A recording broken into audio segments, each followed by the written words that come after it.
ಭಾರತ್ ಹಿಂದೂ ರಾಷ್ಟ್ರ ಆಗಬಾರದು ಎಂಬ ಯತೀಂದ್ರ ಹೇಳಿಕೆಗೆ ಶೋಭಾ ಕರಂದ್ಲಾಜೆ ತಿರುಗೇಟನ್ನ ಕೊಟ್ಟಿದ್ದಾರೆ. ಯತೀಂದ್ರ ಹೋಗಿ ತನ್ನ ತಾಯಿಗೆ ಈ ಬಗ್ಗೆ ಪ್ರಶ್ನೆಯನ್ನ ಕೇಳಲಿ, ನಾನು ಯಾರು, ನಮ್ಮ ಸಂಸ್ಕೃತಿ ಯಾವುದು ಅಂತ, ನಮ್ಮ ಧರ್ಮ ಯಾವುದು ಅಂತ, ನಾವು ಯಾವುದನ್ನ ಆಚರಣೆ ಮಾಡ್ತೇವೆ ಎಂಬುದನ್ನ ಯತೀಂದ್ರ ಅವರ ತಾಯಿ ಬಳಿ ಹೋಗಿ ಕೇಳಲಿ.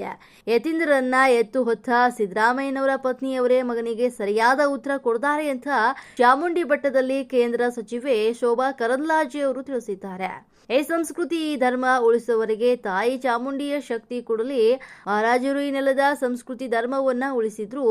ಇವತ್ತು ಸರ್ಕಾರ ನಡೆಸುವವರು ಕೂಡ ಅದೇ ಸ್ಥಾನದಲ್ಲಿ ಇರ್ತಾರೆ. ಸಂಸ್ಕೃತಿ ಉಳಿಸುವವರೆಗೆ ತಾಯಿ ಆಶೀರ್ವಾದವನ್ನ ಇರಲಿ.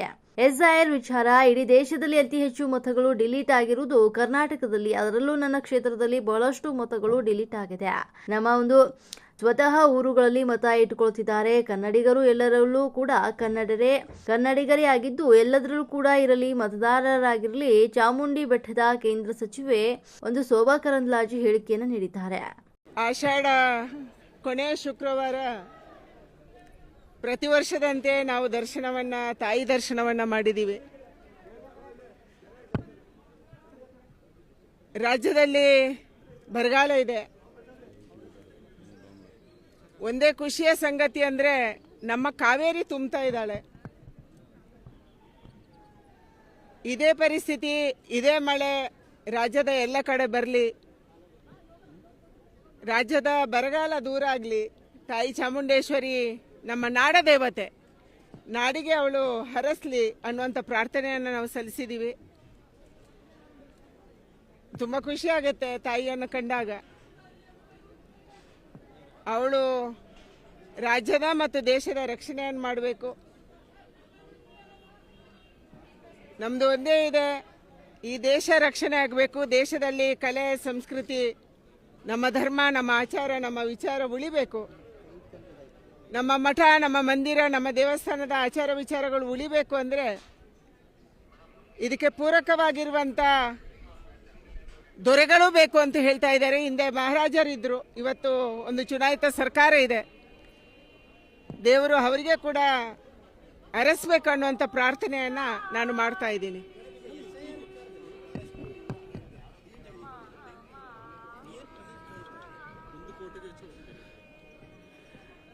ನಾನು ನಾಡಿನ ಜನತೆಗೆ ಒಂದೇ ಪ್ರಾರ್ಥನೆ ಮಾಡ್ತಾ ಇರುವಂಥದ್ದು,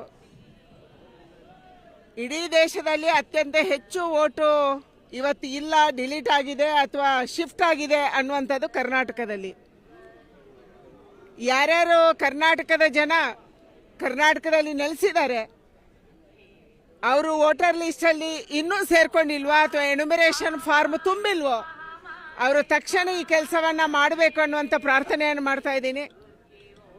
ಹಲವಾರು ಜನ SIR ಆದ ತಕ್ಷಣ ಅವರವರ ಊರಲ್ಲೇ ಓಟ್ ಇರಬೇಕು ಅನ್ನುವಂಥದ್ದನ್ನು ಮಾಡ್ತಿದ್ದಾರೆ. ಇವತ್ತು ನನ್ನ ಕ್ಷೇತ್ರದಲ್ಲಿ 50% ಆಗಿಲ್ಲ. ಅಂದರೆ ಬೆಂಗಳೂರಲ್ಲಿ ನಾವು ಮನೆಗಳಿಗೆ ಹೋದಾಗ ಹೇಳ್ತಾರೆ ಅವರು, ನಾವು ನಮ್ಮ ಹಳ್ಳಿಯಲ್ಲೇ ಓಟು ತುಂಬ್ಕೊತೀವಿ, ಅಲ್ಲೇ ಮಾಡ್ತೀವಿ ಅನ್ನುವಂಥದ್ದನ್ನು ಹೇಳ್ತಾ ಇದ್ದಾರೆ. ಅದಕ್ಕಾಗಿ ಎಲ್ಲೇ ಮಾಡಲಿ ಕನ್ನಡಿಗರು ಎಲ್ಲರೂ ಓಟು ಮಾಡಬೇಕು, ಎಲ್ಲರೂ SIR ಅಲ್ಲಿ ಸೇರ್ಕೋಬೇಕು ಅನ್ನುವಂಥ ವಿನಂತಿಯನ್ನು ನಾನು ಮಾಡ್ತಾ ಇದ್ದೀನಿ.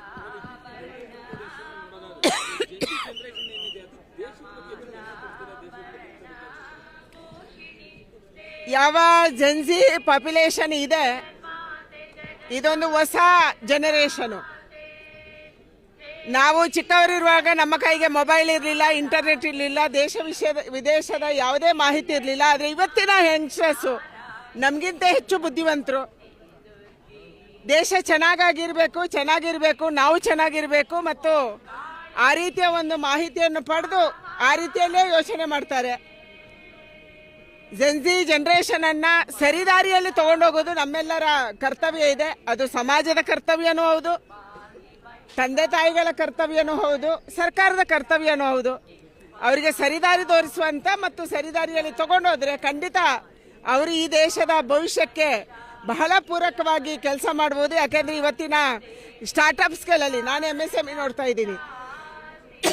ಯಾರು MSMEಯಲ್ಲಿ ಸ್ಟಾರ್ಟ್ಅಪ್ ಮಾಡಿದ್ದಾರೆ ಇಂಥ ಬುದ್ಧಿವಂತರು, ಕಲ್ಪನೆ ಮಾಡ್ಕೊಳ್ಳೋಕ್ಕೆ ಸಾಧ್ಯ ಇಲ್ಲದಷ್ಟು ಬುದ್ಧಿವಂತರು ಮಕ್ಕಳು ಅಲ್ಲಿದ್ದಾರೆ. ಹೊಸ ಯೋಚನೆ ಮಾಡ್ತಾರೆ. ಆ ರೀತಿಯ ದೇಶಕ್ಕೆ ಪೂರಕವಾಗಿ ಅವರನ್ನು ತಗೊಂಡು ಹೋಗಬೇಕಾಗಿದೆ. ಬರ್ತಾ ಇದ್ದಾರೆ ದೊಡ್ಡ ಪ್ರಮಾಣದಲ್ಲಿ ಆ ರೀತಿಯ ಮಕ್ಕಳು ಇವತ್ತು 2047ಕ್ಕೆ ವಿಕಸಿತ ಭಾರತ ಆಗಬೇಕು ಅಂದರೆ ನಾವು ಇದ್ದೀವಿ ಅನ್ನುವಂಥ ಮಕ್ಕಳು ಲಕ್ಷಾಂತರ ಕೋಟ್ಯಾಂತರ ಸಂಖ್ಯೆಯಲ್ಲಿ ನಮ್ಮ ದೇಶದಲ್ಲಿದ್ದಾರೆ. ಅವರನ್ನು ಪೂರಕವಾಗಿ ಖಂಡಿತ ನಾವು ಮುಂದೆ ತಗೊಂಡೋಗೋಣ. ಅವರಿಂದ ದೇಶಕ್ಕೆ ಲಾಭ ಆಗುತ್ತೆ.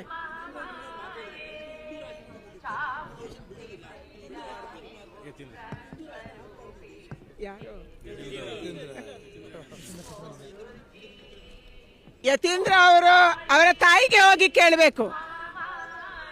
ಯಾರು ಅವರನ್ನ ಹೆತ್ತಿದ್ದಾರೆ, ಯಾರು ಅವರನ್ನ ಹೊತ್ತಿದ್ದಾರೆ, ಅವರಿಗೆ ಹೋಗಿ ಕೇಳಬೇಕು ನೀವು ಯಾರು ಅಂಥೇಳಿ. ನೀವು ಯಾವ ದೇವರನ್ನು ನಂಬ್ತೀರಿ, ಯಾವ ಆಚಾರವನ್ನು ಪಾಲನೆ ಮಾಡ್ತೀರಿ, ಯಾವ ಸಂಸ್ಕೃತಿಯನ್ನು ಪಾಲನೆ ಮಾಡ್ತೀರಿ, ಅವರ ತಾಯಿಗೆ ಅವ್ರು ಕೇಳಿದರೆ ಆ ತಾಯಿ ಅಂದರೆ ಸಿದ್ದರಾಮಯ್ಯನವರ ಹೆಂಡತಿಯವರು, ಯತೀಂದ್ರ ಅವರ ತಾಯಿಯವರು ಕರೆಕ್ಟ್ ಉತ್ತರವನ್ನು ಯತೀಂದ್ರ ಅವರಿಗೆ ಕೊಡ್ತಾರೆ.